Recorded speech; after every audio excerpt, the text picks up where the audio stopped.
জনমানবহীন একটা এলাকায় তিনি শেল্টার নিলেন। 10টা মাস চলে গেল। সন্তান ডেলিভারি হওয়ার সময় যখন হয়ে গেছে, একটা শুকনো গাছের শুকনো ডালের নিচে তিনি শেল্টার নিয়েছেন, আশ্রয় নিয়েছেন। রাতের বেলা ঘুমাতে চলে গেছেন। ঘুম থেকে উঠে দেখেন তার ডান পাশে সদ্য সন্তান ঈসা হাত পা নড়াচড়া করতেছে। এই পৃথিবীতে 3 জন নারীর সন্তান ডেলিভারির সময় কোনো দুনিয়ার কোনো ধাত্রী প্রয়োজন হয় না, সরাসরি ফেরেশতা এসে তাদের সন্তান ডেলিভারির ব্যবস্থা করে দিয়েছেন। এর মধ্যে অন্যতম হচ্ছেন মারিয়াম একজন। মারিয়াম আলাইহিস সালাতু ওয়াস সালাম যখন দেখলেন সন্তানটা বাম পাশে নড়াচড়া করে, শুকনো ডালের দিকে তাকায় দেখেন শুকনো ডাল নাই, পাতা সবুজ শ্যামলে রূপান্তরিত হয়ে গেছে। টসটসে ফলমূল ধরে আছে, ফলগুলো পারলেন, খেয়ে নিলেন, জীবনের শক্তি ফিরে পেলেন। স্তনটা সন্তানের মুখে লাগায় দিলেন, সন্তানও দুধ পান করা শুরু করে দিয়েছে। 3টা দিন চলে গেল। মারিয়ামকে জানানো হলো, মারিয়াম তুমি এই জায়গায় থাকতে পারবে না, মানুষের মাঝে চলে যাও, লোকালে চলে যাও, লোকালিটির মধ্যে চলে যাও। তিনি বললেন আমি কেমন করে যাব? মানুষ যখন আমাকে প্রশ্ন করবে সন্তানটার বাবার পরিচয় কি, আমি কেমন করে জবাব দেব? সঙ্গে সঙ্গে বলা হলো না, কোনো টেনশন করো না, তোমার ফয়সালা হয়ে যাবে, তুমি চলে যাও। যখন তাকে পাঠিয়ে দেওয়া হলো, মানুষের মাঝে যখন চলে গেলেন, সবাই তাকে গালির মাত্রা আরো বাড়ায় দিল। সন্তানকেও গালিগালাজ দেওয়া শুরু করলো।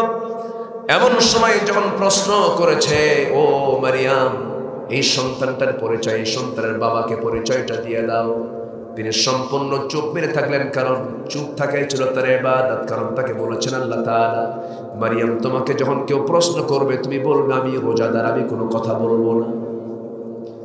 তুমি বলবে হলো ইন্নী নাযারতু লিররহমানি সাওমা, আমি রোজা আছি, আমি কোনো কথা বলবো না। যত কথা তোমরা আমার সন্তানের সঙ্গে তোমরা প্রশ্ন করে উত্তরটা শুনে নাও। সবাই বলছে মারিয়াম পুরা পাগল হয়ে গেছে, ছোট্ট বাচ্চা কি আর কোনোদিন কথা বলতে পারে নাকি?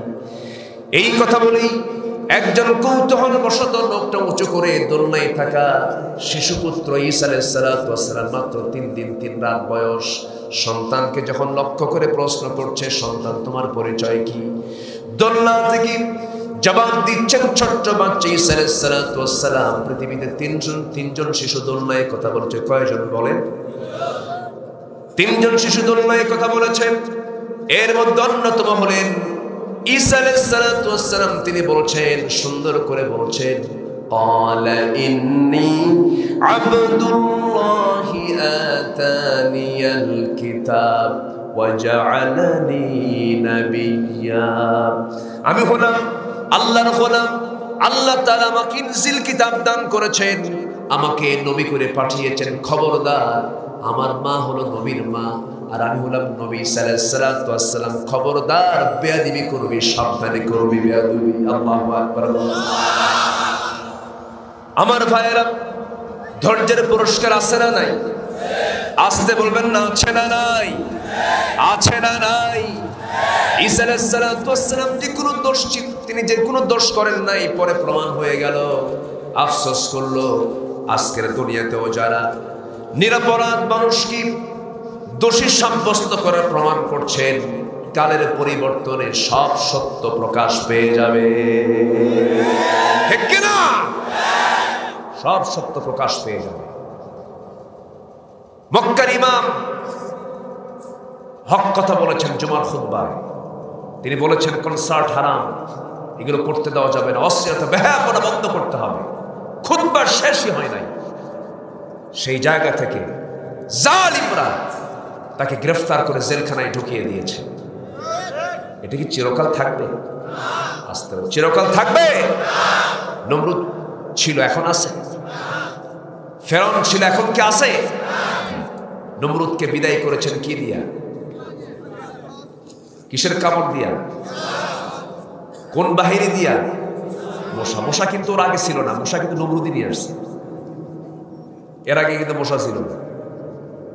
নমরুদ আশা দিয়ে মশা আসছে। কথা কি বুঝতেছেন না? আবার আল্লাহ তাআলা কিন্তু মশার উদাহরণও দিয়েছেন। কোরআনে মশার উদাহরণ আছে না নাই? ইন্নাল্লাহা লা ইস্তাহি আইয়াদরিবা মাসালাম মা বাউদাতান। আল্লাহ তাআলা মশার উদাহরণ দিয়েছেন। মশাকে ছোট চোখে দেখার সুযোগ নাই তো। আচ্ছা, মশা শক্তিশালী না মানুষ শক্তিশালী? ভালো করে রাখো। মানুষ না মশা? মশা। আচ্ছা, আবার মানুষও তো। আচ্ছা, মশারি টাঙ্গায় কারা? কি থেকে বাঁচার জন্য? এখন বলেন কে শক্তিশালী? এখন মশা।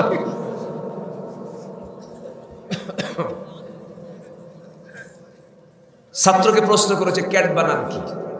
ছাত্র কয় স্যার এ থেকে জেড পর্যন্ত বলে দিলাম, আপনি ঠিক করেন ক্যাট বানান কি।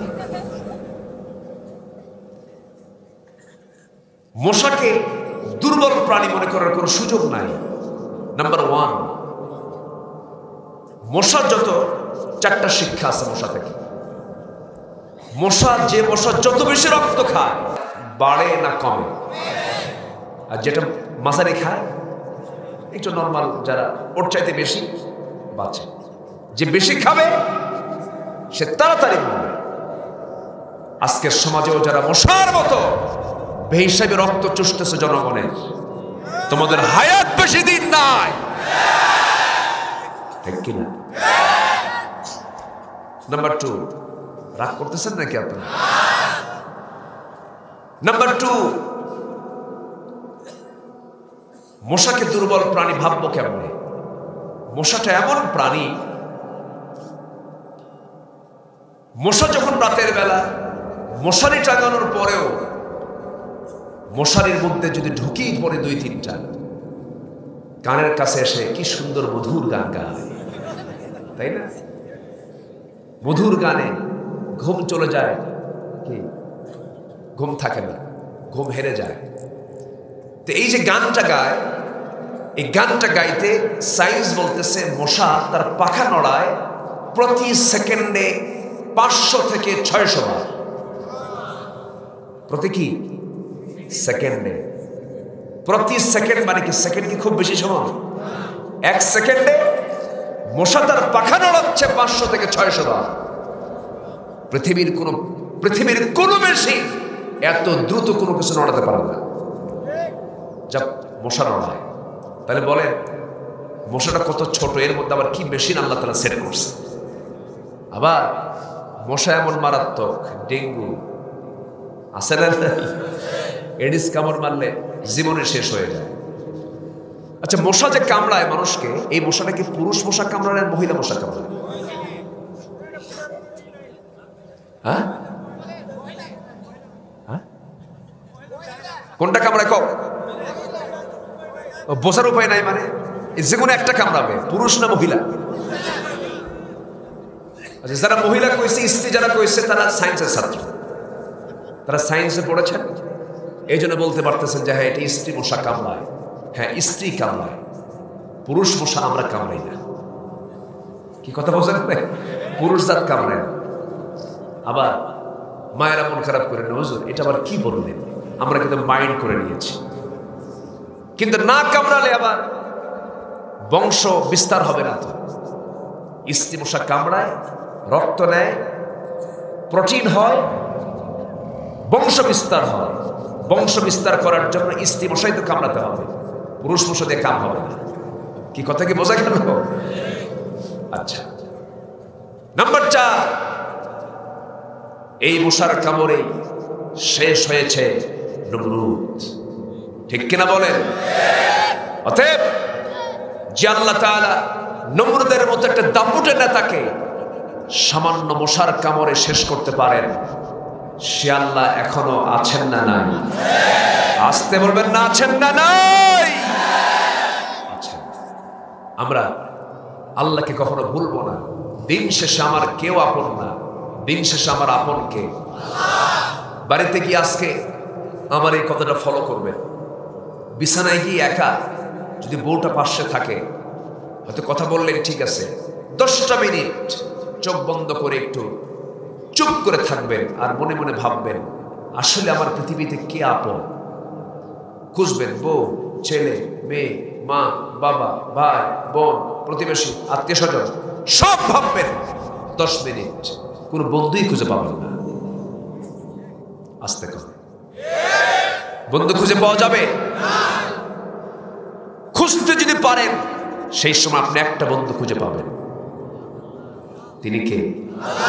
আল্লাহ আমার রব, এই রবি আমার সব। বলেন আল্লাহ আমার রব, এই রবি আমার সব। দমে দমে তনু মনে তারি অনুভব। আল্লাহ আমার রব, এই রবি আমার সব। তোমার মদদ পেলে আমি আর না কিছু চাই। তোমার প্রেমের অনল আমি কি দিয়ে নে ভাই। যার হয়েছ তুমি তার নেই যে পরাভব, নেই যে পরাভব। আল্লাহ আমার রব, এই রবি আমার সব। আল কোরআনের পথ, এই পথই আসল পথ। অন্য পথে অন্য মতে নেই যে রহমত। আল্লাহ আমার রব, এই রবি আমার সব। আল্লাহ কবুল করুন। জোরে বলি আল্লাহুম্মা আমিন। সূরার নাম কি? মারিয়াম। মারিয়ামের জীবনটা এই জন্য একটু হালকা বলে দিলাম। আমি যেখান থেকে তেলাওয়াত করেছি শুধু মিলায় দেব, কিছু কথা তো বলেই ফেলেছি। জীবনদার মধ্যে 2টা কাজ অনুপস্থিত থাকবে। আল্লাহ বলছেন আমি ওকে শুধু জাহান্নাম দেব না। জাহান্নামের ভয়াবহ জায়গা। জাহান্নামের একটা গর্ত আছে, সে গর্তের নাম হলো গাইয়ুন।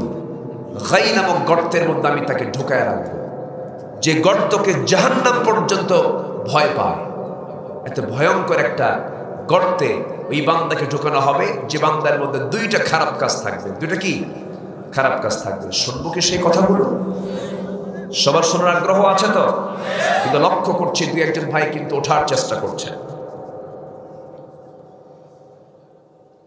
ও মুরব্বী না? আচ্ছা, ওনাকে বাধা দিয়েন না। খুব ভালো, আলহামদুলিল্লাহ। আমি খুবই খুশি হয়েছি এই প্রত্যন্ত অঞ্চলে এত মানুষের আগমন আজকের মাহফিলে হয়েছে। বলি আলহামদুলিল্লাহ, জোরে বলি আলহামদুলিল্লাহ।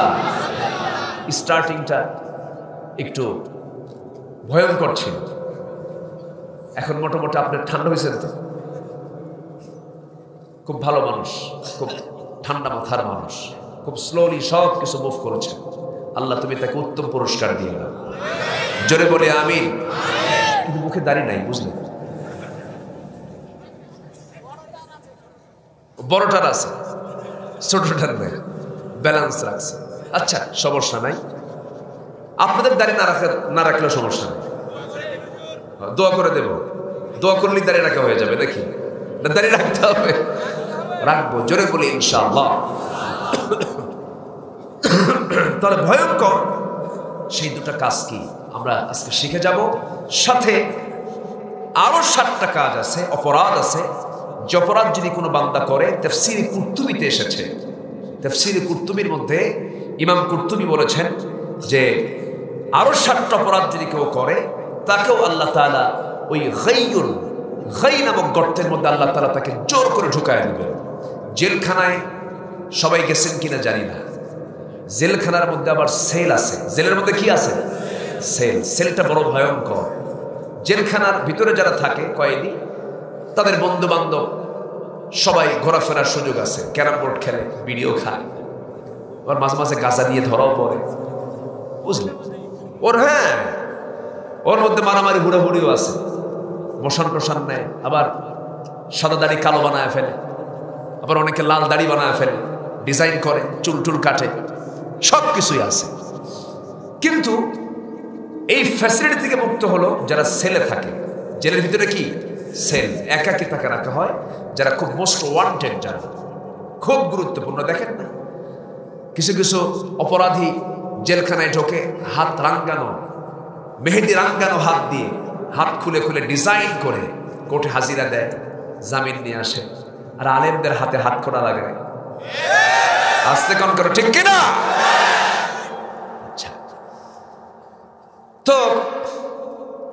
জাহান্নামের মধ্যে আরো জাহান্নাম আছে, ভয়ঙ্কর জাহান্নাম আছে, সেটা হলো গাইয়ুম, ভয়ঙ্কর গর্ত, মারাত্মক গর্ত। এই গর্তকে জাহান্নাম পর্যন্ত ভয় পায়। নাউজুবিল্লাহ বলে, যেরকম নাউজুবিল্লাহ। সেই গর্তের মধ্যে কি আমরা ঢুকতে চাই? তাহলে দুটা কাজ আমরা ছেড়ে দেব, যে দুটো কাজ বান্দা দুনিয়াতে করে গেলে আল্লাহ তাআলা সেই গর্তের মধ্যে তাকে ঢুকাবে। আল্লাহ রাব্বুল আলামিন বলেন, فخلف من بعدهم خلف أضاعوا الصلاة واتبعوا الشهوات فسوف يلقون غيا। আল্লাহ বলছেন এই দুনিয়ার জিন্দেগিতে যারা এক নম্বর অপরাধ, যারা নামাজকে নষ্ট করে ফেলবে, নামাজ যারা ভঙ্গ করবে, নামাজকে যারা নষ্ট করবে, ওয়াত্তাবাউশ শাহাওয়াত, নাম্বার 2 হলো যারা নফসের তাবেদারি করবে, মনের খেয়াল খুশি মতো যারা চলবে, মন যা চায় তাই করবে, নফসের যারা দাস হবে, নফসের যারা ইত্তেবা করবে, শাহাওয়াতকে যারা প্রাধান্য দেবে, নামাজকে যারা নষ্ট করবে। আল্লাহ বলছেন ফাসাউফা, অচিরেই, ফাসাউফা যারা আরবি গ্রামার বোঝেন, অচিরেই আমি তাদেরকে কি করবো? ফাসাউফা ইয়ালকাউনা গাইয়া, আমি তাকে অচিরেই জাহান্নামের গাই নামক গর্তের মধ্যে আমি তাকে ঢুকাইয়া ছাড়বো। এই দুইটা জিনিস, নামাজ ছেড়ে দেওয়া আর নফসের দাসত্ব করা। সামনে একটা সুন্দরী মেয়ে হেঁটে হেঁটে যাচ্ছে, চেয়ে চেয়ে থাকলাম, নফসের আমি দাসত্ব করে ফেললাম। মদের বোতল দেখলাম, জিহ্বায় পানি চলে আসলো, সুন্দরী মেয়েকে দেখলাম, জেনার চিন্তা মাথায় চলে আসলো, নফসের দাসত্ব আমি করে ফেললাম। এই সমস্ত অপরাধ যারা করবে আল্লাহ তাআলা তাদেরকে জাহান্নামের গাই নামক গর্তের মধ্যে ঢুকাবেন। কার ওয়াদা? আসতে বলবেন না, কার ওয়াদা? আল্লাহ নিজেই বলছেন ফাসাউফা ইয়ালকাউনা গাইয়া, তাকে জাহান্নামের গর্তের মধ্যে, গাই নামক গর্তের মধ্যে তাকে ঢুকানো হবে। এই আয়াত থেকে, সূরা মারিয়ামের 59 নম্বর আয়াত থেকে এটি স্পষ্ট হয়ে গেল, এই পৃথিবীতে সবচেয়ে বড় অপরাধ হলো কি ছেড়ে দেওয়া? আসতে বলে, আরো জনে বলেন, কি ছেড়ে দেওয়া? এখন যদি আমি প্রশ্ন করি, আমার দেশে নামাজি বেশি না বেনামাজি বেশি? বলেন বলেন, মানুষ বেশি না চোর বেশি? হ্যাঁ, ভালো ভালো করে বলেন, মানুষ বেশি না চোর বেশি? সবাই বলে চোর বেশি। চোরই তো। হ্যাঁ, যে নামাজ না পড়ে তার চেয়ে বড় চোর আছে? বলেন, যে নামাজ না পড়ে তার চেয়ে কি বড় চোর আছে? সবচেয়ে বড় চোর কে? যে নামাজ পড়ে না। তাহলে যারা নেতৃত্ব দিচ্ছে আজকে সমাজকে, তারা কি মানুষ না চোর?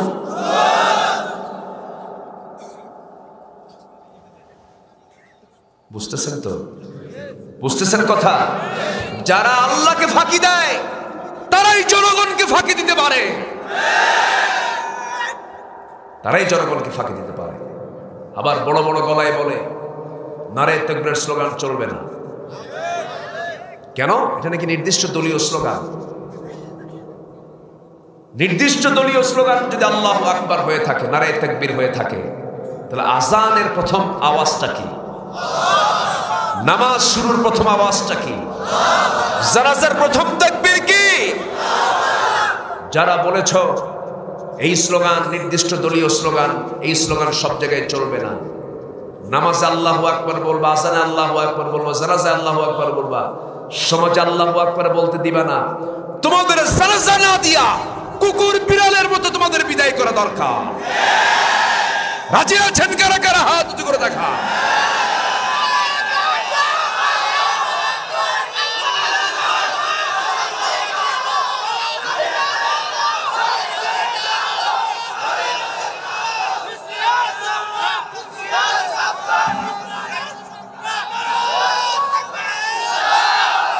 আল্লাহ কবুল করুন, জোরে বলি আমিন, আরো জোরে আমিন। সুযোগ সন্ধানী কিছু ব্যক্তিও আছে মাথায় টুপি দিয়ে বাতিলদের পক্ষে কথা বলে, আছে না নাই? সব টুপি কিন্তু আসল টুপি নয়, বদমাইশ কিছু আছে না নাই? এক ইমাম মসজিদে নামাজ পড়ায়, তো নতুন ইমাম নিযুক্ত হয়েছে, একটা আয়াত বলে ইন্না হাযা লাফিস সুহুফিল উলা সুহুফি ইব্রাহিম ওয়া মূসা।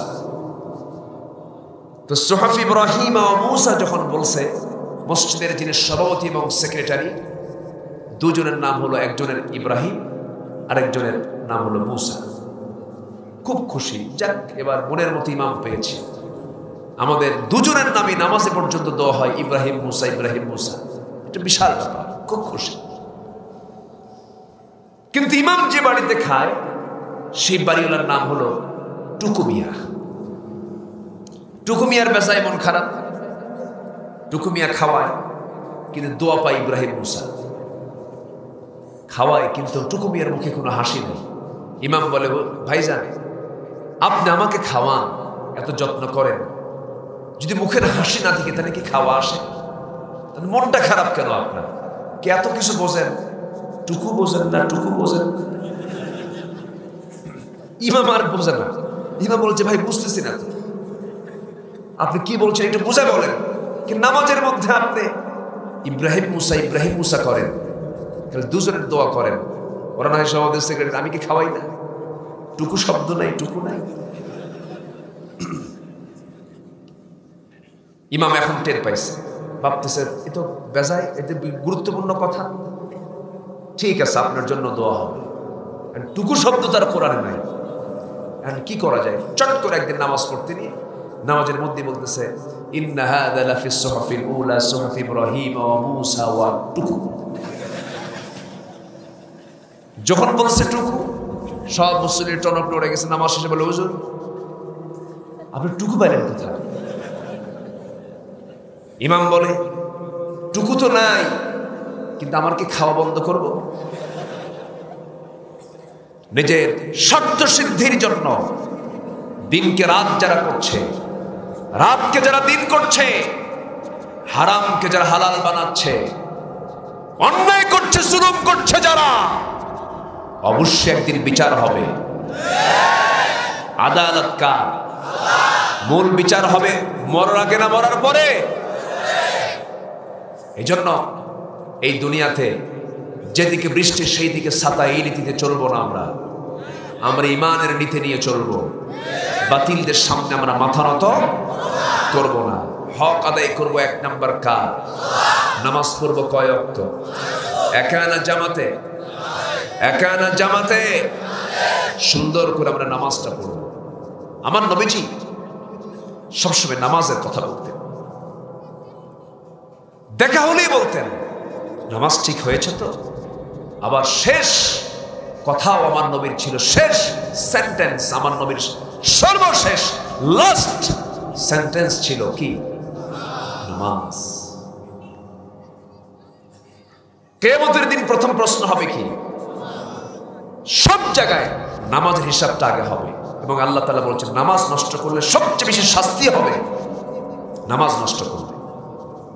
এখন দেখুন, আমার দেশে 90% মুসলমান, সেই দেশে মাত্র 5% মুসলমান নামাজ পড়ে, বাকিগুলোর নামাজের কোনো খবর নাই। যুবক, তুমি কোন নেতার নেতৃত্ব মানো যে নেতা তোমাকে নামাজের কথা বলে না? কি যুবকরা, ঠিক কিনা? তুমি কোন নেতার নেতৃত্ব মানো যে নেতার সামনে তুমি দাঁড়াতে গেলে তোমার নেতার হাতে সিগারেট জ্বলে? ঠিক কিনা? কোন নেতার নেতৃত্ব মানো যে নেতার হাতে মদের বোতল শোভা পায়? কোন নেতার নেতৃত্ব মানো যে নেতা তোমার কাছে নারী সাপ্লাই করতে চায়? ওই নেতাদের মুখে আমরা জুতা মারি, জুতা মারি, জুতা মারি। দেখলাম তো অনেক কিছু, অনেক কিছুই তো দেখলাম। যুবকরা, চরিত্র সুন্দর করে নামাজ 5 ওয়াক্ত ধরো। যুবকরা রাজি আছো না? ইনশাআল্লাহ সবাইকে রাজি আছো? তোমার জন্য জান্নাত অপেক্ষা করবে, তোমার জন্য জান্নাত। নামাজটা পড়ো। নোংরামি করো না, মোবাইলে চ্যাটিং করো না, মোবাইলে কোনো মেয়ের কাছে ইনবক্সে হাই দিও না, হোয়াটসঅ্যাপ ইমো লাইন ভাইভারে ক্লজ মেরে দাও, রেড সিগন্যাল দিয়ে দাও। কোনো নারীর সাথে তো আমি কোনো কথা বলবো না, আল্লাহ তোমাকে জান্নাত দিয়ে দিবে। জোরে বলি সুবহানাল্লাহ, বলি আলহামদুলিল্লাহ। চরিত্র ফার্স্ট ক্লাস রাখো, তোমার জন্য ফার্স্ট ক্লাস জান্নাত থাকবে। কিছু তোমার জিকির আজগার বাদ পড়ে গেছে, কিন্তু তোমার যদি হুসনে খুলক, উন্নত চরিত্র যদি তুমি নিয়ে যেতে পারো, উন্নত চরিত্রের ওজনটা হবে সবচেয়ে ভারী জান্নাতে যাওয়ার জন্য। জোরে বলি আলহামদুলিল্লাহ। উন্নত চরিত্র নিয়ে যাও। আজকে মোবাইল যুব সমাজকে ধ্বংস করে ফেলছে, অনেক পরিবার তছনছ হয়ে যাচ্ছে, প্রবাসীদের ঘরের বউ থাকতেছে না। আমি কি ভুল বলছি নাকি?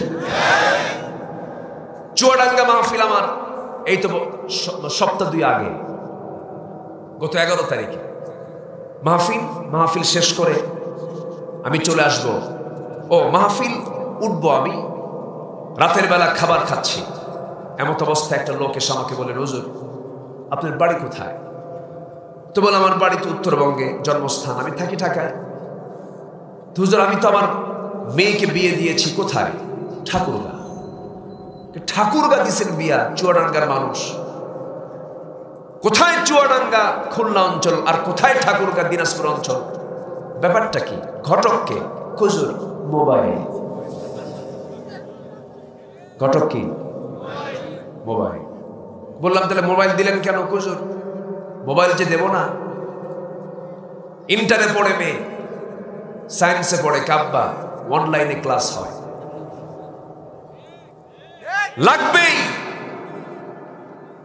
তো বললাম, ভাবলাম মেয়ের রেজাল্ট ভালো হওয়া দরকার, সবচেয়ে সুন্দর একটা দামি মোবাইল দিলাম। কিন্তু ও যে এই অনলাইন, এই দিকে অনলাইন করছে তা তো জানি না। 3 দিন কোনো খবর নাই। আমি কাউকে বলতে পারি না ওনার কথা। ঘটনা কি? সারা রাত বেচারি বলতেছে বিছানা শুধু শুয়ে থাকি, কিন্তু চোখের পানিতে বালিশ বেঁধে যাচ্ছে। মেয়ে তো হঠাৎ করে রিং বাজতেছে, রিং ধরা মাত্রই বলতেছে, আব্বা খুব ভালো আছে। দেখছেন? মা তুই কই? কাব্বা সব কাজ ওকে, বিয়ে শাদী যা দরকার সব হয়ে গেছে, তোমরা দোয়া করো, ঠিকঠাক মতোই আছে। সম্মানিত ভাইয়েরা, তাহলে এই মোবাইলটার অপর নাম কি বলেন তো? কি কইছে আমি? ঘটক। যদি কোনো মেয়ের বাবা যদি মেয়েকে বিয়ে না দিতে পারেন, খুব সমস্যা, ঘটকটা দিয়ে দিয়ে। আমার বোঝানোর মতো কোনো ভাষা নাই। এই কথাগুলো কি বলার দরকার আছে? আসতে বলে বলার কি দরকার আছে? খুব মারাত্মক এটা। যুবক, তোমার জন্য জান্নাত অপেক্ষা করছে। তুমি 3টা কাজ করো, আল্লাহ তোমাকে এই দুনিয়াতে ডাবল রিজিক দিয়ে দিবে। জোরে বলি সুবহানাল্লাহ। যুবকরা শুনবা না? আগ্রহ আছে তো ইনশাআল্লাহ? তাহলে জাহান্নামের গর্তের মধ্যে ঢুকবে কয়টা অপরাধ করলে? কয়টা? নাম্বার 1, কি নষ্ট করলে? নামাজ।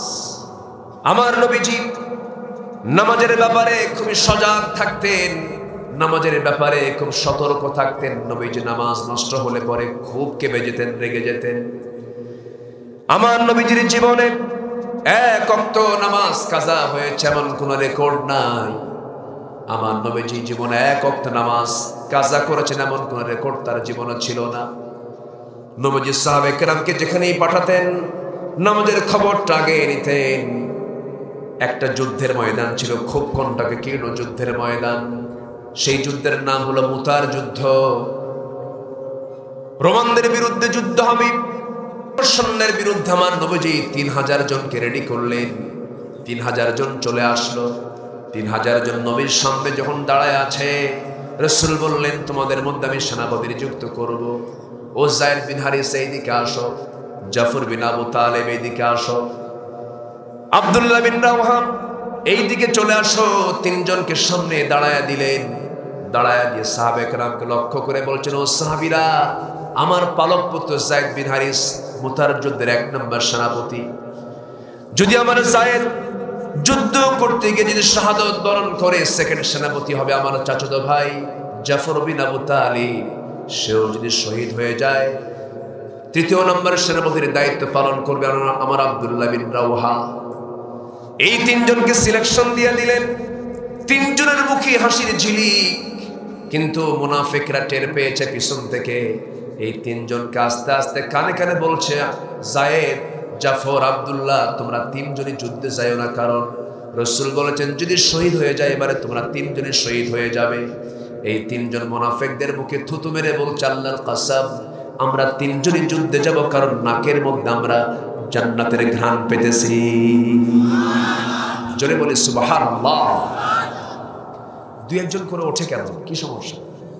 একটু বসেন না ভাই, কত সময় চলে যায়, একটু বসেন, একটু ধৈর্য ধরুন। মা বোনরা মাহফিল আসছে তো নাকি? মা বোন কেমন?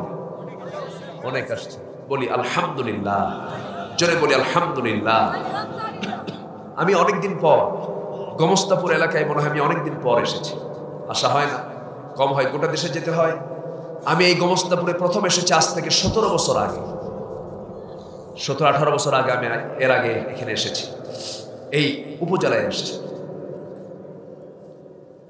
এই তিনজন নাকের মধ্যে কিসের গন্ধ পাচ্ছেন? জান্নাতের ঘ্রাণ পাচ্ছেন। মুনাফিকরা পিছন থেকে কুলু দিচ্ছে, ঘুতাচ্ছে। এরকম মুনাফিক এখনো আছে না? নাই? আছে না? নয়? এই তিনজন কি আমার নবী আস্তে করে ডাক দিয়ে বললেন, যায়েদ, তুমি আমার পালক পুত্র, যাও বিদায় নিয়ে আসো পরিবারের কাছ থেকে। যায়েদ বলছেন, ইয়া রাসূলুল্লাহ, যাব কোথায়? আমার যাওয়ার কোনো প্রয়োজন নাই, আপনি আমার জন্য দোয়া করে দেন। আমি মুতার যুদ্ধে সরাসরি অংশগ্রহণ করব, সোজা জান্নাতে যেতে চাই আমি। যুদ্ধে শামিল হয়ে গেলেন।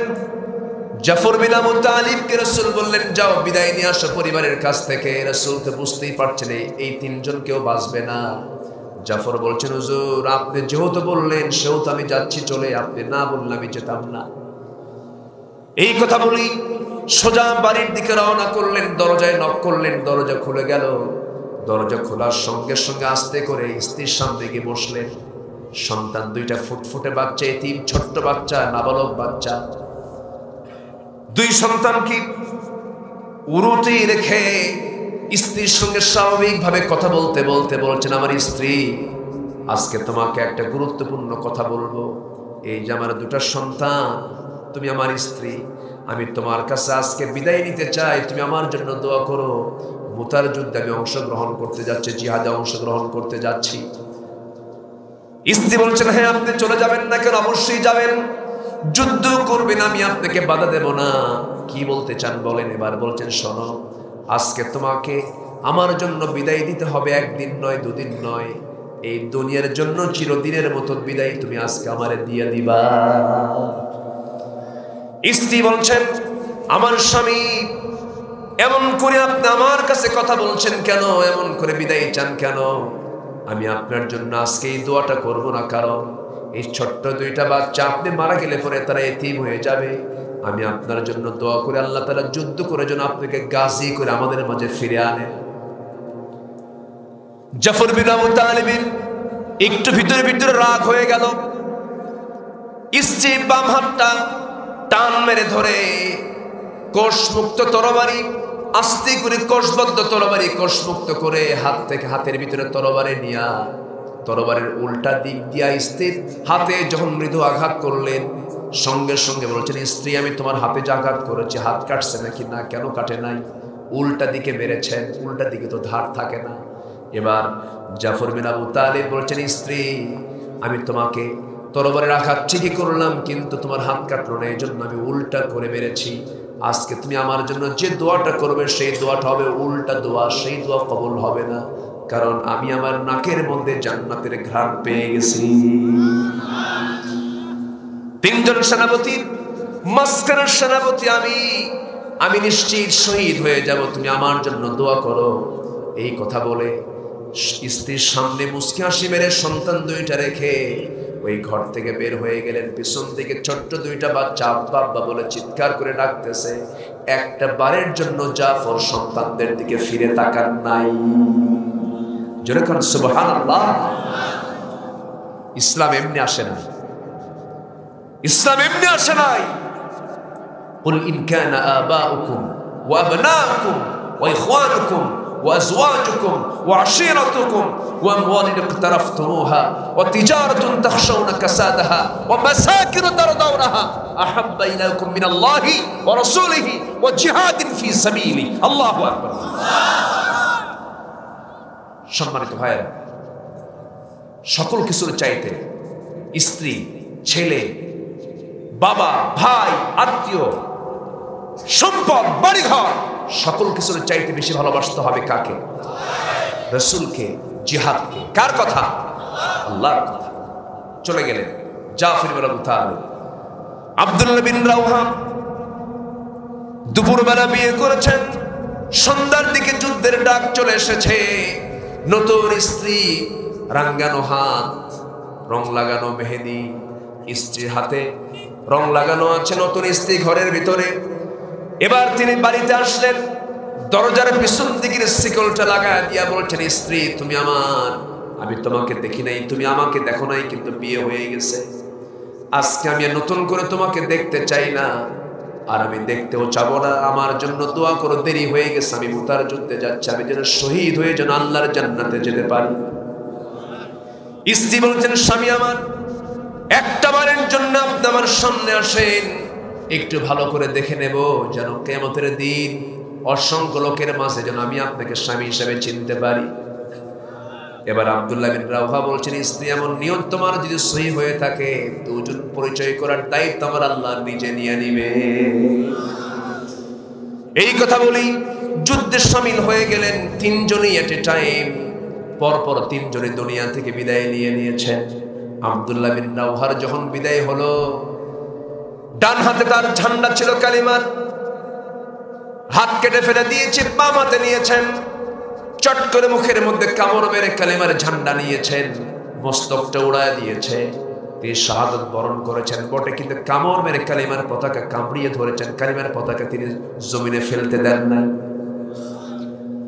খালিদ বিন ওয়ালিদ রাদিয়াল্লাহু তাআলা আনহু দূর থেকে দেখছেন কে যেন কালিমার ঝান্ডা ধরে আছে, কাছে গিয়ে দেখেন কেউ ধরে নাই। 3 নম্বর সেনাপতি কালিমার ঝান্ডাটা মুখের মধ্যে নিয়ে কামড় মেরে ধরে আছেন, আসমানমুখী হয়ে আছে। আস্তে করে কালিমার ঝান্ডা হাতের মধ্যে নিবেন, কিন্তু মাথা সহ চলে আসে, কানের মধ্যে মুখ ঢুকায় বলছেন, খালিদ ও আমার ভাই আব্দুল্লাহ, আমি হলাম মুতার যুদ্ধের পরবর্তী সেনাপতি। মুখটা ফাঁকা হয়ে গেছে। মুখটা যখন ফাঁকা হয়ে গেছে, কালিমার ঝান্ডা হাতের মধ্যে নিয়ে খালিদ বিন ওয়ালিদ করলেন কি? মুতার যুদ্ধ ছিল বালুর জায়গা, সেই বালুর জায়গায় 3000 সাহাবীর সেনাপতি খালিদ বিন ওয়ালিদ করলেন কি? যারা ঘোড়াওয়ালা সাহাবী ছিল, ঘোড়সওয়ার যারা ছিল, তাদেরকে বলল, শোনো, কোন যুদ্ধ করার শুরু করার দরকার নাই। এখন চক্ষু বন্ধ করে প্রত্যেকটা ঘোড়াকে তোমরা বালুর মধ্যে জোরে জোরে চালায়া দাও। খুরের আঘাতে যেন গোটা যুদ্ধের ময়দান যেন বালুতে পরিণত হয়ে যায়, ধুলাবালিতে যেন চতুর্দিকে অন্ধকার হয়ে যায়। যখন চতুর্দিকে যখন বালুতে যখন অন্ধকার হয়ে গেছে, চতুর্দিকে একদম অন্ধকার, বালু দিয়া কেউ কাউকে দেখতে পাচ্ছে না। এর মধ্যে খালিদ বিন ওয়ালিদ যখন সামনের দিকে ঝুঁকে পড়লেন, এক খালিদ বিন ওয়ালিদ মুতার যুদ্ধে 1 লক্ষ সৈন্যের বিরুদ্ধে তিনি মোকাবেলা করলেন। এই যুদ্ধে তিনি 8টা তরবারি নিজে একাই ভেঙে চুরমার করে দিয়েছেন। যেরকম সুবহানাল্লাহ। মুসলমানদের বিজয় হয়ে গেল। খালিদ বিন ওয়ালিদ রাদিয়াল্লাহু তাআলা আনহু বিজয়ী বেশে কালিমার ঝান্ডা বিজয়ী বেশে পথ করে উড়ে নিয়ে মদিনার মাটিতে যখন চলে আসলেন, রাসূল সাহাবে কেরামকে দেখলেন, কিন্তু কোনো কিছু প্রশ্ন না করে প্রথমেই বললেন, আমার সাহাবীরা, তোমরা জিহাদে অংশগ্রহণ করেছো ঠিক কথা, কিন্তু একটা কথা বলে দাও, নামাজ কি তোমরা ঠিক মতো আদায় করেছো নাকি? জোরে বলেন সুবহানাল্লাহ। সবার আগে কয় ওয়াক্ত নামাজ? আসতে বলবেন না, কয় ওয়াক্ত নামাজ? 5 ওয়াক্ত নামাজ পড়বেন কারা কারা? বলি ইয়া আল্লাহ। আর জোরে বলি ইয়া আল্লাহ আমাদেরকে 5 ওয়াক্ত সালাত আদায় করার তৌফিক তুমি আল্লাহ দিয়া দাও। জোরে বলি আমিন, আরো জোরে আমিন। হাত নামান। কষ্ট পেলেন মনে হয়? আলোচনা চালাই, কিন্তু বাজে কিন্তু প্রায় 12টা। বাজুক, আলোচনা চলো। হুজুর বলুন।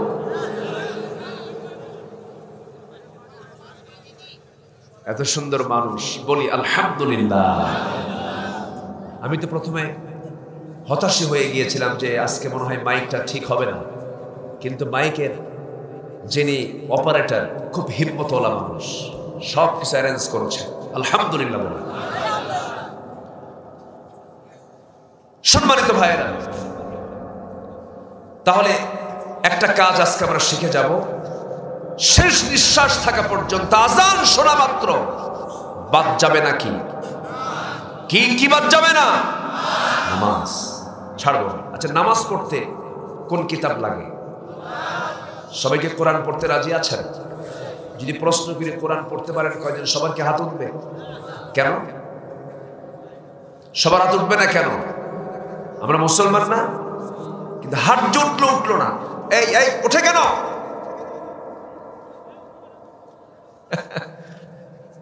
আসেন দোয়া করি। যাওয়ার আগে দোয়া হয়ে যাক, কারণ চলে যাচ্ছে তো। হ্যাঁ, মেহেরবানি করে বসুন না ভাই।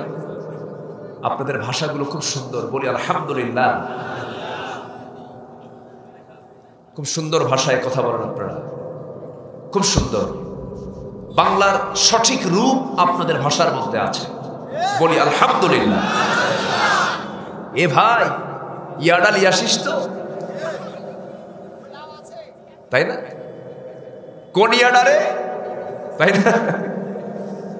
ভাষার মধ্যে একটা সৌন্দর্য আছে, একটা টান আছে, মাখরাজ আছে, সিফাত আছে। আলহামদুলিল্লাহ বলেন। তবে নোয়াখালীর ভাষা আরো সুন্দর, তাই না?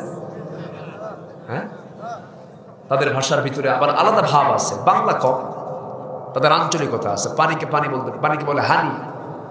আল্লাহ পাক হয় না, আল্লাহ ফাঁক। দারুণ সমস্যা। এদিক থেকে আমরা অনেক ভালো আছি, বলি আলহামদুলিল্লাহ। এক একটা এলাকার এক দেশের ভাষা, এক দেশের ভাষা, আরেক দেশের কি ভাষা। এক দেশের ভাষা আরেক দেশের ভাষা, মানে হাসি হয়ে যায়। এক দেশের বলি আরেক দেশের গালি হয়ে যায়। এটাই তো ভাষা। এটা সৌন্দর্য কে দিয়েছেন? আচ্ছা, এই ভাষাকে আল্লাহ তাআলা কেন দিলেন? এরকম গোত্র গোত্র ভাষাগুলো কেন দিয়েছেন জানেন? আপনার রাজশাহী পার হয়ে নাটোরে ঢোকা মাত্রই ওখানে যা কিছু করবেন, ভাষায় ধরা খেয়ে যাবেন, ঠিক কিনা? আচ্ছা, চিটাগাংয়ের লোক এসে রাজশাহী মাতব্বরি করতে নিয়ে ধরা খাবে, যেটা তো এই এলাকার লোক না, এর ভাষা তো ওই এলাকা। এইখানে আসলো কেন? আরে ধর, কি কথা বলছেন? এই জন্য আল্লাহ তাআলা ভাষাকে দিয়েছেন, এটা সিকিউরিটি কোড দিয়েছেন। কি কোড? Security code. এই এলাকায় থাকলে এই এলাকার ভাষা, এটা সিকিউরিটি কোড। এই এলাকার সিকিউরিটি আপনি আপনার ভাষার মধ্যে পেয়ে যাচ্ছেন, বলি আলহামদুলিল্লাহ। কে দিয়েছেন? কে দিয়েছেন? আল্লাহ দিয়েছেন। তাহলে কোরআন দিয়ে নামাজ পড়তে হয়। আজকে শাবান মাসের 3 কি 4 তারিখ চলছে। আচ্ছা, সামনের দিন, সামনের মাস যে আসছে, ওই মাসের নাম কি? রমজান মাস। মূলত রোজার মাস তো ঠিক আছে, রমজান মাস মূলত কিসের মাস? বলেন কিসের মাস? কিন্তু উম্মতে মুহাম্মাদের কোরআন পড়া যাবে না। তাহলে কি হলো? এটা কি হতে পারে? তাহলে আমাদের কোরআন শেখার দরকার পরে না আগে? পরে না আগে? তাহলে এবারে রমজান হবে কি শেখার রমজান? জোরে বলেন, কি শেখার রমজান? কোরআন শেখার রমজান। আমরা কোরআনটাকে শিখব। আমার এই হাতে হাজার হাজার হাফেজকে আমি দাস্তারবন্দি দিয়েছি, পাগড়ি দিয়েছি। এর মধ্যে আমার একটা স্মৃতিচারণ হয়। 4 বছরের ছোট্ট বাচ্চা, 4 বছর, 30 পারা কোরআন তার মুখস্থ। তাহলে আমার আপনার শেখার দরকার আছে না? 60 বছর বয়স হয়ে গেছে অনেকে, শিখবেন কোন দিন? কিছু কিছু বুড়া চাচা আছে আবার বলে যে বাবা মুখে আসে না, আমার পারি না পড়তে। কিন্তু যখন বলা হয় চাচা ওই যে রহনপুরের মেইন পয়েন্টে 4 কাটা জায়গা আছে, ওই জায়গার দাগ নাম্বার কত চাচা? কে 83, দাগ নাম্বার মুখস্থ আছে। আবার নবাবগঞ্জ জজ কোর্টের সামনে গিয়ে সপ্তাহে 2 দিন ফাইল নিয়ে খালি দৌড়াদৌড়ি করে, বুড়া মানুষ 60 বছর বয়স, দৌড়াদৌড়ি করে ফাইল নিয়ে। হঠাৎ করে দেখা চাচা কি ব্যাপার এই বুড়া বয়স সামনে কোর্টের বারান্দায় কেন? তো বাবা 20 বিঘা জমির মামলা চলে, রায়টা আমার পক্ষে আসবে, কিন্তু উকিল বোঝে না, মাঝে মাঝে বুদ্ধি দিয়ে যায়। তাহলে উকিলকে বুদ্ধি দেওয়ার জ্ঞান আছে, দাগ নাম্বার মুখস্থ আছে, কিন্তু জান্নাতের দাগ নাম্বার মুখে আসে না। জান্নাতের দাগ নাম্বার কোন কিতাবে আছে? কোরআন শিখবেন কারা কারা? হাত তুলে দেখা। কোরআন শিখবেন কারা কারা? কেউ তো ভালো করে বলতেছে না। কোরআন শিখবেন কারা? হাত একটু উঁচু করে দেখেন না। হাত যদি একটু নিচু রাখেন ভিডিওতে তো ধরা খেয়ে যাবে না, ভিডিও মিস হলে সমস্যা না। বলুন সবাই ইয়া আল্লাহ, আমাদেরকে সহিভাবে কোরআন শেখার, 5 ওয়াক্ত নামাজ আদায় করার তৌফিক তুমি আল্লাহ দিয়া দাও। জোরে বলি আমিন, আরো জোরে আমিন। হাত নামান। কষ্ট পেলেন? তাহলে আমি সাথে আরেকটা যোগ দিলাম, আমরা কোরআনটাকে সহি করে পড়ব। জোরে বলি ইনশাআল্লাহ, আরো জোরে বলি ইনশাআল্লাহ। আরেকটু বসুন, কথা কিন্তু শেষ হয়নি। আমার কথা এখন মাঝামাঝি পর্যায়ে আছে, একটু সময় আমাকে দেন। নড়াচড়া করলে আপনার নড়াচড়ার কারণে যদি মাহফিলের বিঘ্নতা হয়, এটার দায় কিন্তু আপনাকে নিতে হবে। বসেন, এটা মাহফিল, এটা ইবাদতের জায়গা।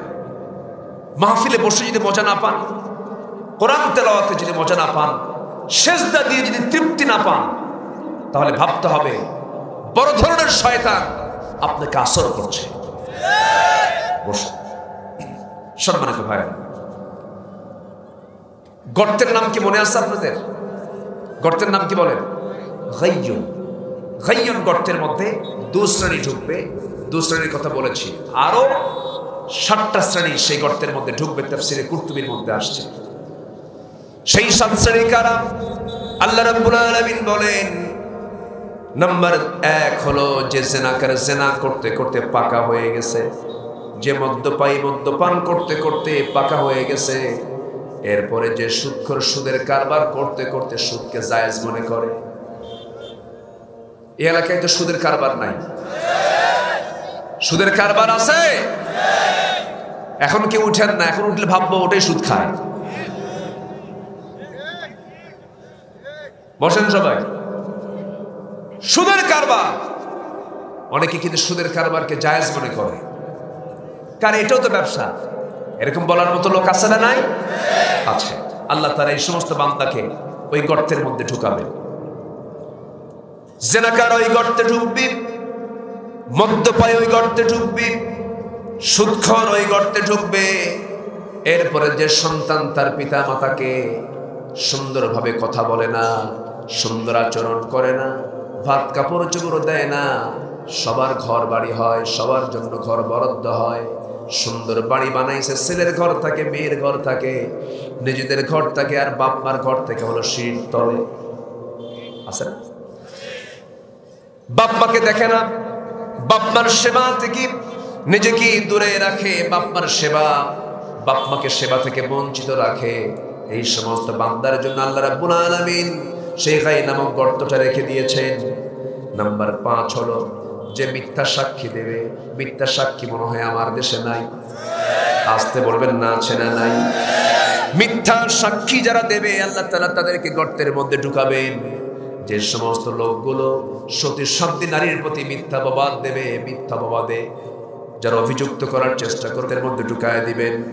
নাম্বার 7 হলো যে নারী তার সন্তানকে, যে নারী তার অপর সন্তানকে স্বামীর সন্তান বলে চালায়া দেয়, অর্থাৎ স্বামী থাকা অবস্থায় অন্য কোনো পুরুষের সঙ্গে জেনার কাজে লিপ্ত হয়ে যায়, এমন জাতীয় নোংরামি আজকের সমাজে কমছে না বাড়ছে? কমছে না বাড়ছে? বলেন বাড়ছে। এই সমস্ত অপরাধগুলো যখন কোনো বান্দার দ্বারা হয়ে যাবে, আল্লাহ বলেছেন এই সমস্ত বান্দাকে আমি আল্লাহ এই গর্তের মধ্যে ঢুকায় দেব। এরপরে আল্লাহ তাআলা আবার বান্দাকে বলছেন, শোনো, তবে যে বান্দার মধ্যে আমি 3টা গুণ পেয়ে যাব, আমি তাকে সুন্দর জান্নাত দিয়ে দেব, যে জান্নাতের মধ্যে কোনো প্রকার জুলুম থাকবে না। 3টা কাজ, কয়টা কাজ বলেন? 2টা কাজ বাদ দেব আর 3টা কাজ গ্রহণ করব। জোরে বলি ইনশাআল্লাহ। নামাজ আমরা পড়ব, নফসের দাসত্ব আমরা করব না, নামাজ আমরা ছেড়ে দেব না।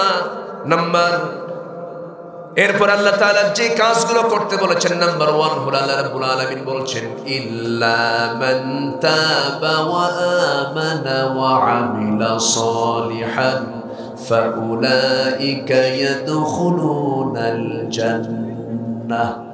তবে হ্যাঁ, যে বান্দা 3টা কাজ করবে, আল্লাহ রাব্বুল আলামিন বলছেন আমি নিজে তাকে স্থায়ী জান্নাত দিয়ে দেব। নাম্বার 1 হলো যে বান্দা তওবা করবে। কার কাছে? আমরা তওবা করব কার কাছে? তওবা মানে আজকে আমি এই অপরাধটা করেছি, জীবনে আর এই অপরাধটা আমি করব না। তওবা কবুলের 5টা শর্ত। কয়টা শর্ত বলেন? মনে রাখবেন, কয়টা শর্ত বলেন? 5টা শর্ত। নাম্বার 1 হলো যে বান্দা তওবা করবে, একমাত্র তওবা করতে হবে কার কাছে? নাম্বার 2 হলো তওবাকারী যে হবে সে অনুতপ্ত হবে, অপরাধী হয়ে নিজেকে অনুশোচনা করতে হবে, নিজে অনুতপ্ত হতে হবে। নাম্বার 3 হলো যে অপরাধটা করেছে বান্দা সে অপরাধ আর জীবনে করবে না। নাম্বার 4 হলো আর কোনো হারাম কাজের দিকে জীবনে যাব না। নাম্বার 5 হলো বান্দার হকটা ফেরত দিয়ে এরপরে তওবা করতে হবে। মনের সম্পত্তি বুঝে দেন না, আপনার তওবা কবুল হবে না। ভাইয়ের হক মেরে খান, তওবা কবুল হবে না। অন্যের জায়গা আপনি নিজে জানেন, যে জমির আইলটা দেওয়া আছে এই জমির আইলের মধ্যে আপনার জমি বেশি আছে। যেখানে আপনার 33 শতক থাকা দরকার সেখানে আপনি 40 শতক নিয়ে আছেন। আর একজনের 7 শতক জমি বেশি নিয়ে সেখানে ধান লাগায় খাচ্ছেন, আর একজন কম পাচ্ছে, আপনি জানেন এরপরও খাচ্ছেন। এই চরিত্র নিয়ে তওবা করলে সেই তওবা কবুল হবে না। বনের সম্পত্তি মেরে খাওয়া ভাই তো নওগাঁ জেলায় নেই, চাপায় নাই? হ্যাঁ, চাপায় আছে। আমি আচ্ছা বারবার নওগাঁ মনে হচ্ছে কেন? এটা আমি আড্ডা দিয়ে আসছি তো। হ্যাঁ, 1 কিলো নওগাঁ, তাই তো বলি। মানে আসছি চাপাই, কিন্তু মনে হচ্ছে আমার কাছে নওগাঁ। যে নওগাঁর একটা টান আছে, তাই না? নওগাঁর টান আছে, চাপায়ের টান আছে। চাপায়ের টান থাকবে, আম আছে না? আচ্ছা, আম কি নওগাঁ বুঝায় না চাপাই বুঝায়? বলো, চাপাই কি ভুলে যাওয়া সম্ভব? সামনে আমের মৌসুম আসতেছে, আমটা রেডি করেন হুজুরের জন্য। আস্তে আস্তে কয়, দেখছে কি ভয় যে পাইছে। দিবেন নাম দিবেন না ইনশাল্লাহ? আরে টাকা দিয়ে তো নেব, সমস্যা কি? জি, খুব সুন্দর। আমের নাম হলো ন্যাংরা। আমি খুব প্রিয়, আমার আম হচ্ছে ন্যাংরা। কি আম? ন্যাংরা। অনেকদিন আগে 2011 সালের দিকে আমার এক মাহফিল ছিল শিবগঞ্জ চাপাই।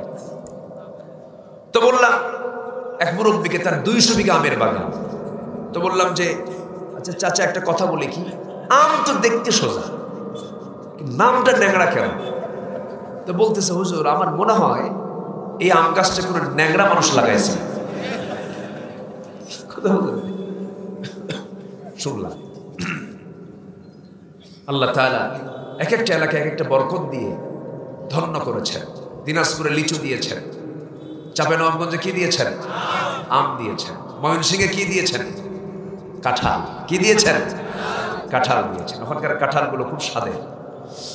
এরকম করে আল্লাহ তাআলা অঞ্চলকে ভাগ ভাগ করে বিভিন্ন জায়গায় বিভিন্ন ফলগুলো দিয়েছেন।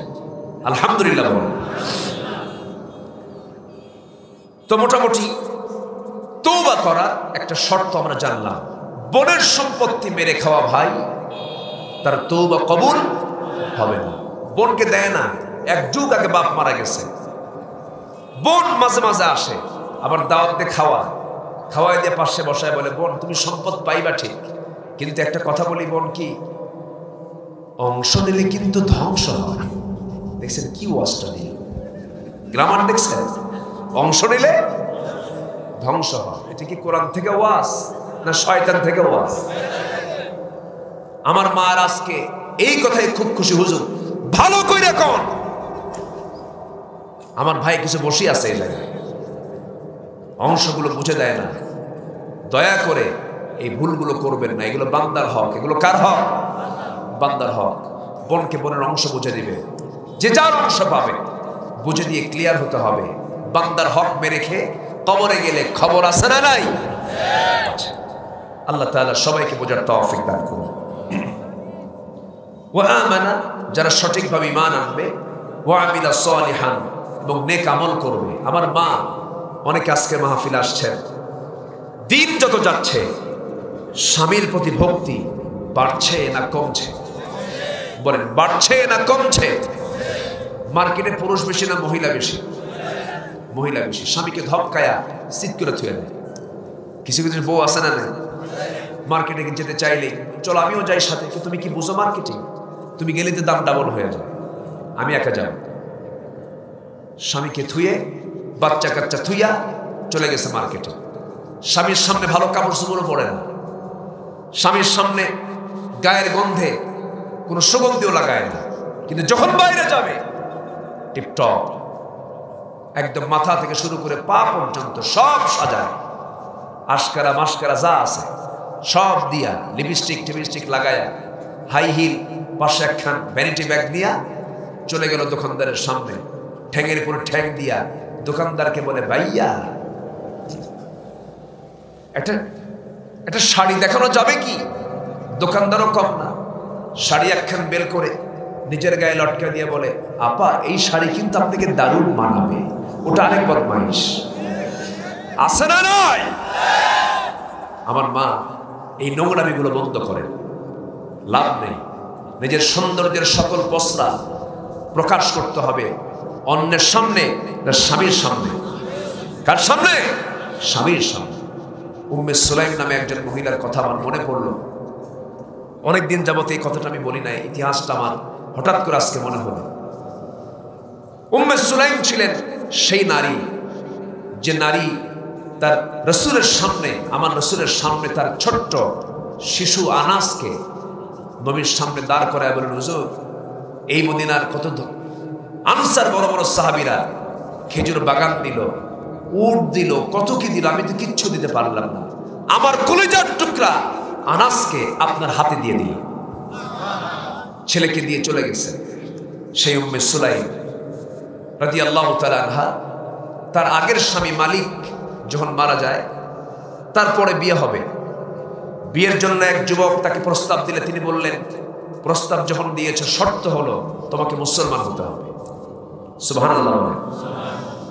মহরানা আমি চাই না, আমার বিয়ের মহরানা হলো। ওই যুবককে প্রস্তাব দিল যে যদি বিয়ে হতে হয় শর্ত হলো কিছু মানুষকে কোরআন শিখায় দিতে হবে। জোরে করে আল্লাহু আকবার। বিয়ে শাদী হয়ে গেল।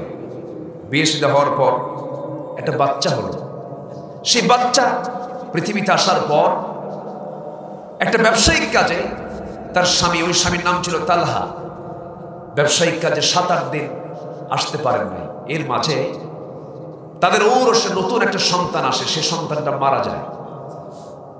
7তম দিনে ফিরে আসতেছে স্বামী। সকালবেলা সন্তানটা মারা গেছে, বিকেলবেলা স্বামী আসবে।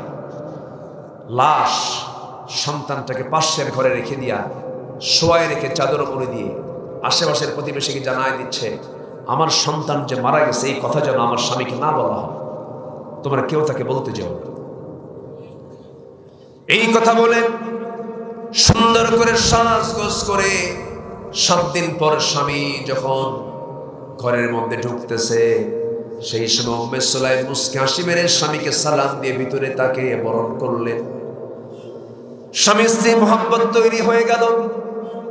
হঠাৎ করে স্বামীর মনে হয়ে গেল, আমার স্ত্রী উম্মে সুলাইম শোনো, আল্লাহ তাআলা আমাদেরকে যে সন্তানটা দিয়েছেন সেই সন্তানের তো কোনো আনাগোনা পাচ্ছি না। আমার সন্তানটা কোথায় আছে, কোথায় গেছে, ঘরের মধ্যে তো দেখি না। উম্মে সুলাইম চক্ষু নিজেকে কন্ট্রোল করতে না পেরে চোখের কোনা বেয়ে বেয়ে টপ টপ করে পানি পড়ছে। উম্মে সুলাইমের স্বামী সন্দেহ করে বলছেন, আমার স্ত্রী, তোমার চোখে পানি কেন, কি হয়েছে? এবার বলছেন, আপনি আমার স্বামী, আমি আপনার সন্তানের তথ্য কতক্ষণ গোপন করবো? আপনার সন্তান তেমন দেশে বেড়াতে গেছে যে দেশ থেকে মানুষ আর কোনোদিন ফিরে আসে না। এই কথা যখন বলেছে, স্বামী একটু তার প্রতি মনক্ষুণ্ণ হয়ে বলছে, আমার স্ত্রী, আমি ঘরের মধ্যে ঢুকলাম কত আগে, তুমি আমাকে আগেও জানাতে পারতে, কিন্তু সন্তানটা আমার মারা গেছে কত আগে তা না জানায় তুমি আমার সঙ্গে যে সহবাস করলে, প্রেম নিবেদন করলে, আমি তোমার প্রতি মনক্ষুণ্ণ হয়েছে, আমি রাসূলকে গিয়ে তোমার বিরুদ্ধে নালিশ করব।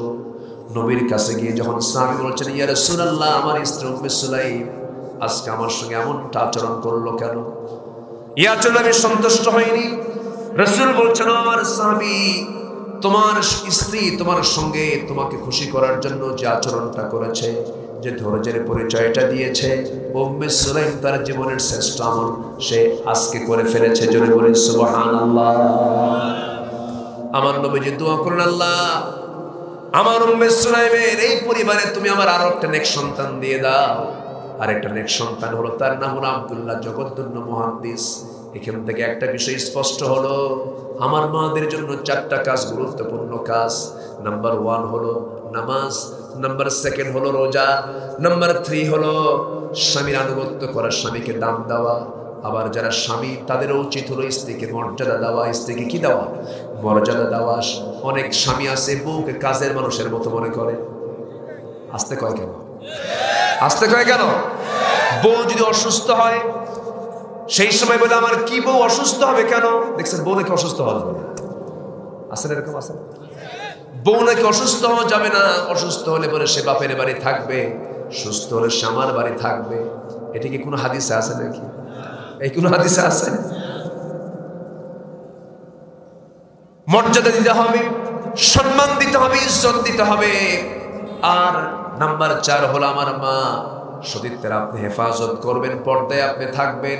এই 4টা কাজ আপনার যদি হয়ে যায়, পর্দা কাকে বলে? বোরকা পরলে কি পর্দা হয় নাকি? আসতে বলে, বোরকা পরলে কি পর্দা হয় নাকি? বোরকা পরলেই পর্দা হয় না।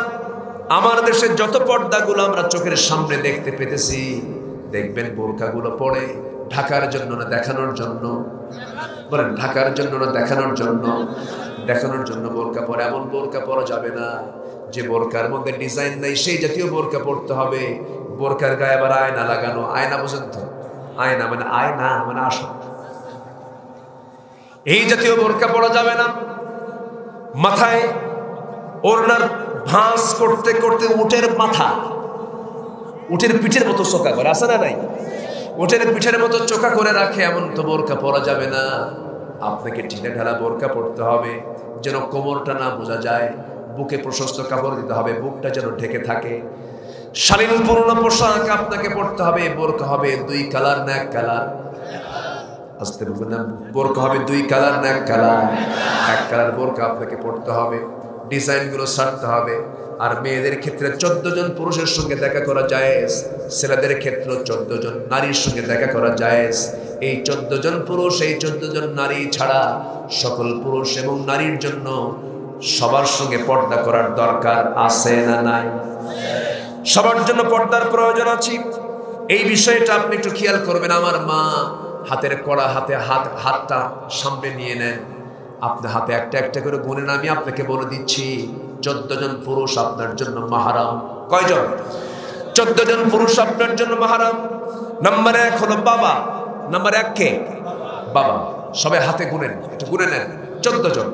1 নাম্বার হলো বাবা, নাম্বার 2 হলো ছেলে, নাম্বার 3 হলো ভাই, নাম্বার 4 হলো নানা, নাম্বার 5 হলো দুধ ভাই, নাম্বার 6 হলো মামা, নাম্বার 7 হলো ভাতিজা, নাম্বার 8 হলো ভাগিনা, নাম্বার 9 হলো চাচা, নাম্বার 10 হলো দাদা, নাম্বার 11 হলো শ্বশুর, নাম্বার 12 হলো সৎ ছেলে, নাম্বার 13 হলো দুধ ছেলে, নাম্বার 14 হলো মেয়ের জামাই।